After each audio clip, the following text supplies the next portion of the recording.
Lijepi pozdrav!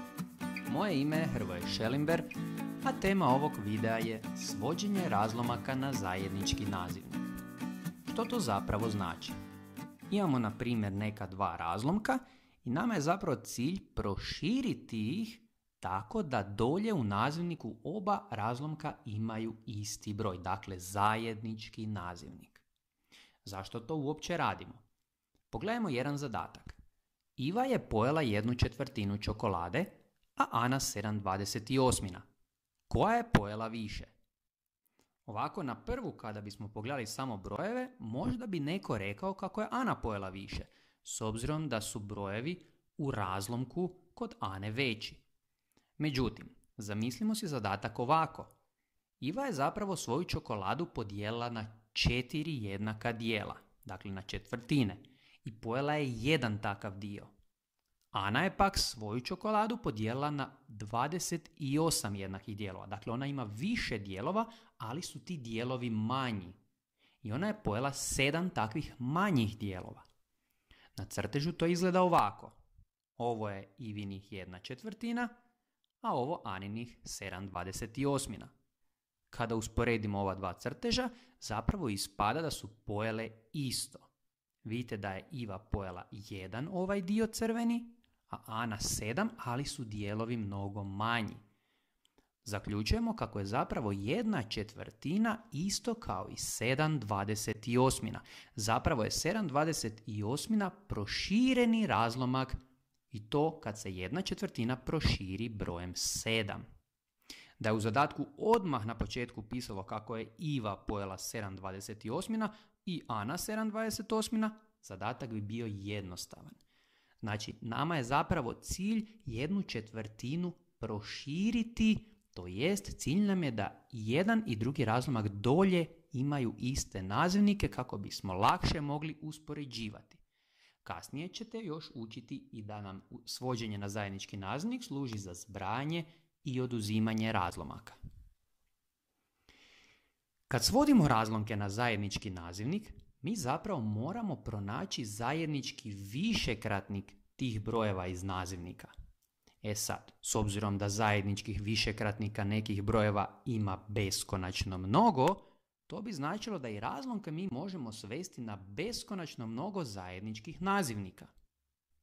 Nas zapravo najviše zanima to da razlomke svodimo na najmanji zajednički nazivnik, a da bismo to mogli, potrebno će biti pronaći najmanji zajednički višekratnik brojeva iz nazivnika.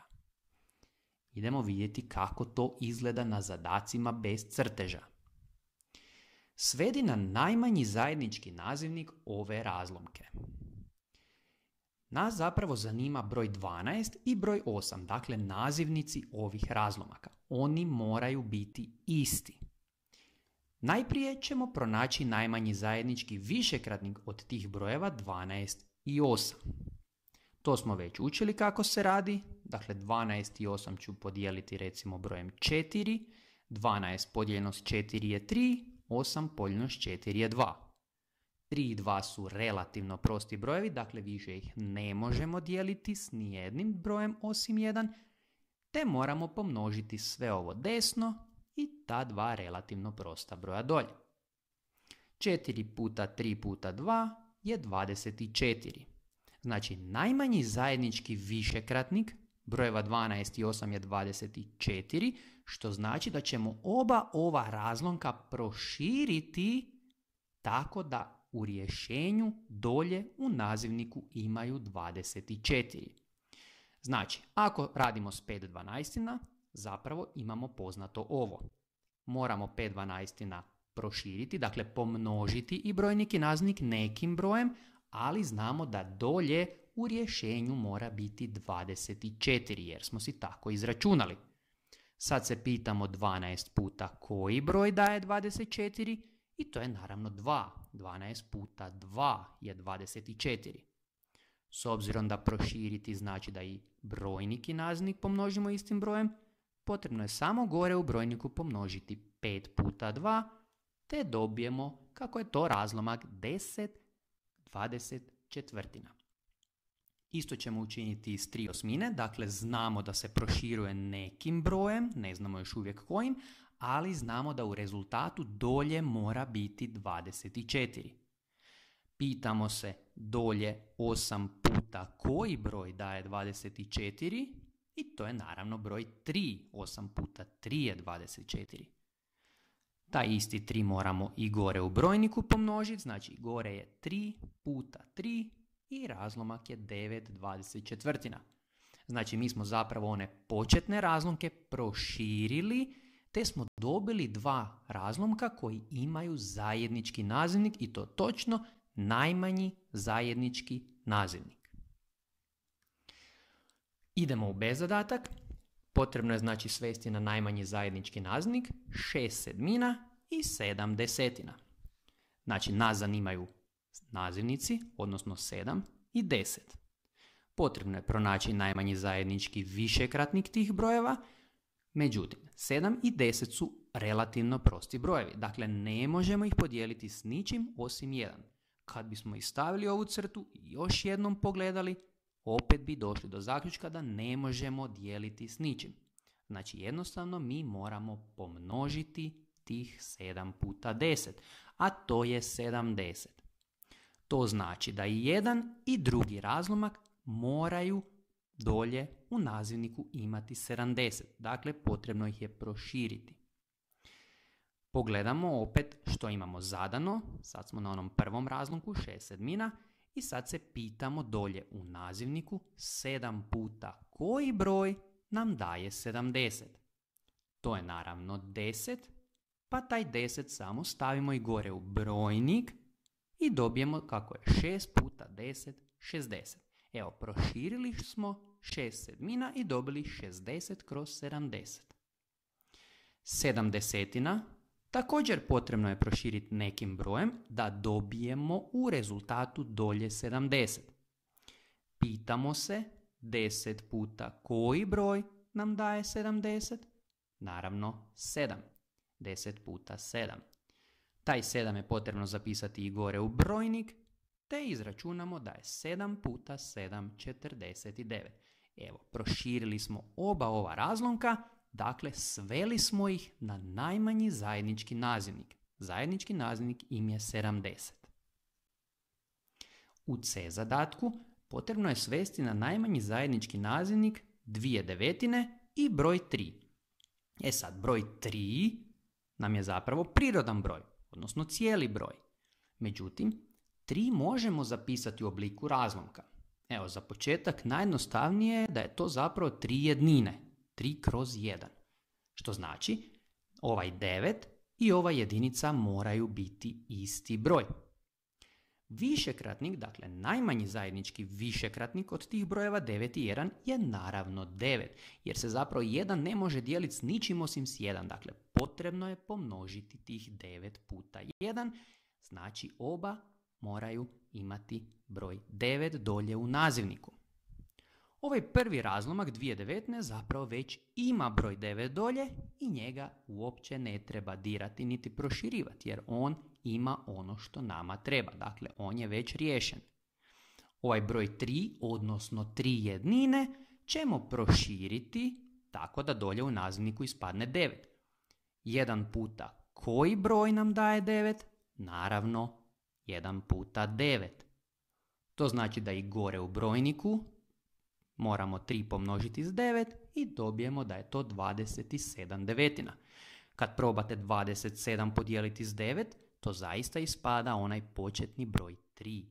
Evo, oba broja imaju zajednički nazivnik 9. U D zadatku ćemo 3 razlomka svojiti na najmanji zajednički nazivnik. Dakle, tražimo najmanji zajednički višekratnik brojeva 6, 15 i 10. Dakle, ovih brojeva dolje iz nazivnika. Kad radimo s 3 broja, najprije pokušamo pronaći s kojim se brojem mogu sva 3 broja podijeliti. Ne mogu s nijednim. E sad, potrebno je jedno kod njih prepisati u sljedeći red. Evo, ja ću se odlučiti za šesticu. 15 i 10 ću dijeliti istim brojem i to brojem 5. 15 podijeljeno s 5 su 3, 10 podijeljeno s 5 su 2. 6, 3 i 2 ne možemo dijeliti s istim brojem, pa ću sada u sljedeći red prepisati broj 2. Pokušat ću podijeliti 6 i 3 i to brojem 3. 6 podijeljeno s 3 su 2, a 3 podijeljeno s 3 su 1. Ova jedinica je zapravo završena, nju više ne možemo dijeliti s ničim, znači nju možemo prepisati odmah, a ovih 2 na početku i 2 na kraju ćemo još dijeliti naravno brojem 2. 2 podijeljeno s 2 je 1 i onih zadnjih 2 podijeljeno s 2 je 1. Evo, sad su nam sva 3 broja došli do jedinica, znači gotovo je naše rastavljanje ovdje na faktore. Znači, potrebno je pomnožiti 5, 3, 2 i ove dolje jedinice koje zapravo ne mijenjaju umnožak, znači rezultat, to jest najmanji zajednički višekratnik je 5 puta 3 puta 2, a to je 30. Sva 3 ova razlomka moraju dolje imati 30. Pa idemo krenuti. 1/6 je potrebno proširiti nekim brojem. Pitamo se dolje u nazivniku 6 puta koji broj nam daje 30? Naravno 6 puta 5. Tu istu peticu stavimo i gore u brojnik, te gore ispada 1 puta 5, odnosno 5. Znači 1/6 je isto kao i 5/30. Isto radimo i s 8/15, dakle dolje se pitamo u nazivniku 15 puta koji broj nam daje 30? To je naravno 2. Stavimo 2 gore u brojnik i pomnožimo 8 puta 2, dobili smo 16/30. I treći razlomak 3/10, znači dolje se pitamo u nazivniku 10 puta koji broj nam daje 30? To je naravno 3. Kad stavimo gore u brojnik 3 i pomnožimo 3 puta 3, dobijemo 9/30. Evo, imali smo na početku 3 razlomka sa različitim nazivnicima. Pronašli smo koji bi bio najmanji zajednički višekratnik od ta 3 broja u nazivniku, to je znači 30. I sva 3 razlomka smo proširili tako da dolje imaju taj zajednički nazivnik 30. Evo, toliko u ovom videu. Hvala vam na vašoj pažnji.